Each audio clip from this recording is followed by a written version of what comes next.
நாங்கள் ஹாயா ஓட்டு போடுற அன்னைக்கு போய் ஓட்டு போடுவாங்க.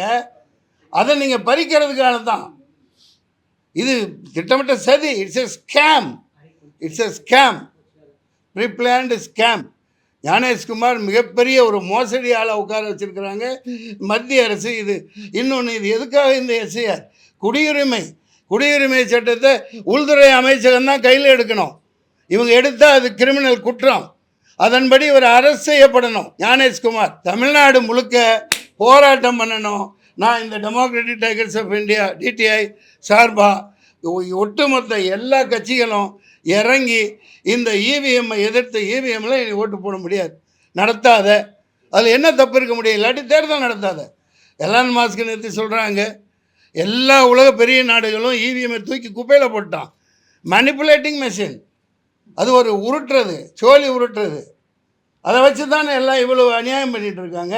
பாஜக நிச்சயமாக ஒழிக்கப்பட வேண்டியது. நான் இதை நிச்சயமாக, அதாவது அவங்கவுங்களுக்கு எனக்கு எந்த விதமான மதவாத அடிப்படையில் எந்த காலத்துலையும் நான் பேசுனது இல்லை. ஆனால் இன்றைக்கி தமிழ்நாடு சூறையாடப்படும். தமிழ்நாடு இந்த எஸ்ஐஆர் மூலமோ இவிஎம் மூலமோ நாசம் பண்ண இருக்காங்க. திருப்பூர்லாம் போய் பார்த்தா என்னங்கிறது உங்களுக்கே தெரியும்.